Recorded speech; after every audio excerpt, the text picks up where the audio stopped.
Rex Heuermann pled guilty to 8 murders just the other week, sat across from Asa Ellerup and told her he killed 7 of the 8 women in their basement, and there was an 8th too. Surprise!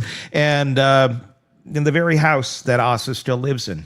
Rather than moving away, rather than going, I can't set foot in this house again, knowing my husband did these things over the course of our life over the last 30 years.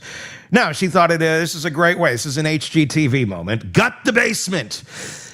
Pick up some Hello Kitty bedspreads over at the TJ Maxx and stuffed animals and set them up. Set them up. Make it a nice, cozy little spot and sleep there. And then bring the documentary camera crew down to the basement to show just how cozy you made it. It's like trading spaces in hell. Your thoughts in the comments section on Substack and YouTube as we continue our conversation on all of this. So here's one of these statements from our social media. Asa gutted the room where Rex said he dismembered 7 women, decorated with stuffed animals, moved in. She says it's spiritual. That's kind of how she positioned it in the doc.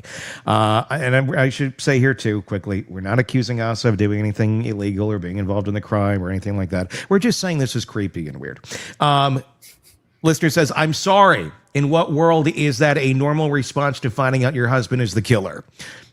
Making a spiritual spot with Hello Kitty bedspreads in the kill room. Robin, your thoughts? Well, yeah, it's not normal. No. And I'm going to do my best to channel our inner Siobhan Scott, who explains, I think, Rex and Asa exceptionally well and completely agree with all of it. No, normal people don't do that. And normal is also a word that requires definition. I'll just say healthy people don't do that. She has this complete inability to see Rex as anything other than her knight in shining armor, her savior, her Jesus figure. I don't care what you want to call it. She will not let go of that. And she made that downstairs a shrine to what she wants him to be, what she envisioned him as. And so that's what it's literally, she remade what his life was into what she always wanted it to be and has now wrapped herself around it. That's exactly what's going on. She has him captured in prison now, so he can't go around and killing prostitutes. She kept his boyhood home and boyhood room and made it into a boyhood room that she now sleeps in with the man that she adored her entire life. She's completely wrapped herself around in the fantasy she told herself but couldn't prove all these other years. She's now made it a reality.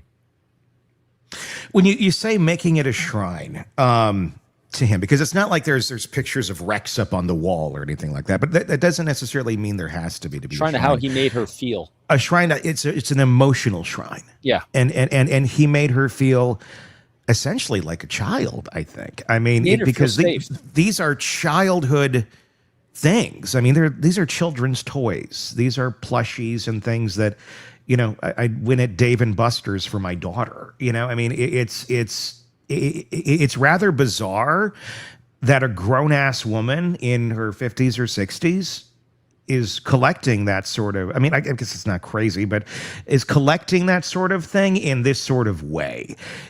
Does the fact that all of these things are so childish, does it say something that she didn't go to the local florist and fill it with bouquets and things that a 50, 60-some-year-old woman would fill their home with, not children's plushies, but she filled it with plushies? Does that say something about her cognitive level of thinking, that she went to childhood stuffed animals rather than, I guess, more of an appropriate comfort type things of someone her age in life?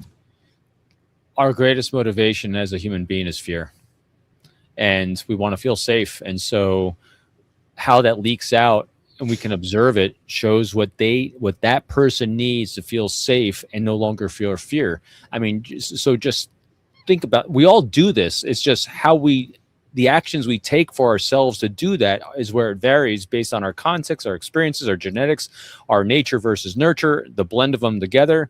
And so what she's doing to feel safe. Again, her entire world of what she made herself believe, and she did make herself believe because I don't think it was intentional. It's just how her brain worked with him. He saved her from the life that she was having. And so that he made her feel safe. And so in order for her to double down on a life that just got upended, her knight in shining armor is now behind bars.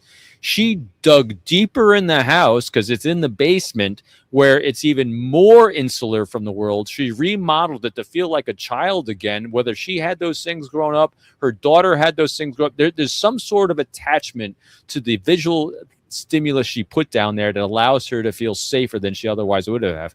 Human beings abhor change, varying degrees, depend on who we are, because change is fearful, because change means things are unknown. As a species, we don't like the unknown because it doesn't allow us to feel safe. It keeps coming back to that same thing.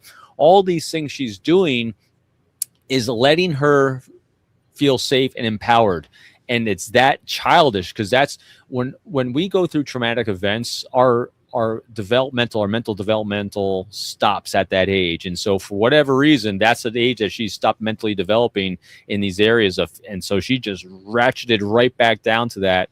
And it's manifesting just like this in a world of creepy. But to her, it just makes total sense to her. This is just what I need to do to feel good.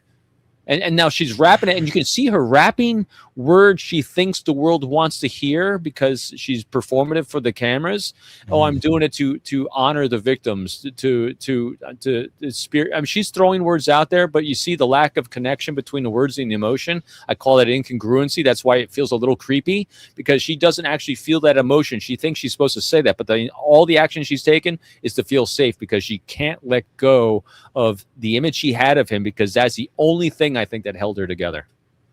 It feels like she knows the world is looking at her, and in some way, shapes, and forms, the world wants her to feel those things of this pain and this suffering that her husband put these people through, because people want to villainize somebody, and somebody's got to pay for it in people's minds. And I'm not saying she does. If she had nothing to do with it, she's a victim as well. But that's what the world is looking at her as. And I would imagine if you're in that situation too, I mean, it's hard to contemplate that, but if you were, I think I would be riddled with guilt too if I discovered the person I loved and was not seeing doing this, even if the signs were there, but I was so distracted with whatever that I was unable to see it. I would probably be riddled with guilt too. Do you think, pure conjecture here, do you think she wants to feel it? Do you think she wants to feel, I don't want to say guilt, but feel something, feel the pain, simmer in the pain as a way to heal and experience the trauma of what all this is from a victim standpoint, more than the standpoint of being the wife of the killer, and I'm just wondering if she capably, functionally doesn't have that ability, and sometimes when people are not capable of doing things emotionally, even if they want to, they go to extremes, cutting, things of that nature. We see this all the time, especially in young people, where people will do things to self-harm. I'm wondering if that's part of what the room is. If this is literally going to the source of the fire. Can you think of a worse place to set up a fucking bedroom? I can't. I mean, and she does. I'm wondering if this is her. Okay, I'm going to go to the source of the flame, the hottest part, the blue flame, and I'm going to live in it. And maybe then I will feel what the world is telling me I should be feeling right now, so I can go through it. I don't think so. But I don't know that she's capable. I don't know. That's one take. I don't think it's not. I don't think she's capable. I think she's very empathetic, in her way. But I think. I don't think she's cognating that's something she needs to do. Remember, she used the word, she's trying to figure out what triggered him. Mm-hmm. And because she doesn't believe that her husband is this man. It's a darkness in him that gets triggered. And so part of, I think, this basement, as you're saying, this is what popped in my mind as well, is this basement is comforting for her, but it's also, if she can remodel that bedroom to remove all the triggers that made him into the monster, then he'll no longer be that monster. Or is she trying to figure? I don't know if she's deep enough for this. I don't read her as I don't that, think she's thinking but about the victims at all. no, I wonder, is she living down there to try and see what inspired Rex? Yeah, like if she follows where he was, if she stays in the places he stayed, spends the time in the places he spent time, will she somehow better because she says in the doc, I want to better understand this version of Rex, this other side of Rex. And if she starts living the life of Rex, maybe she'll better understand that. Maybe being in that room. I wonder if it gets into some sort of a woo-woo territory here of, is she thinking like there's some sort of energy in that basement, or possession type thing going on of I think if she wanted to understand Rex, she would leave the room as is and live down there with it unaltered, because then she'd understand that. The fact that she altered it, I still keep coming back to that. I think she's trying to save him still. I think she's living in this fantasy world of reciprocity where she always viewed him as saving her, and now she's like, now it's my chance. I can save him. And I'm going to save him. I'm going to remove all the triggers. I made him that bad person, because he's really not a bad person. He's just a family man. I mean, you've heard her rationalize all these things before. Yeah. Now you're just putting she's given us all the data points. Now you're just kind of understanding how those data points come together with really simple psychology. I want to feel safe. I want to save my knight in shining armor who saved me. Yeah. I don't, and I'm so sad, because I really wish she might. I just haven't seen anything from the docs that say. Now she's trying to say the right words, but she is so in self-preservation mode. She's so in saving Rex mode. She's so in her own self-centered mode. She is not focusing on victims. At least my interpretation of what we're seeing.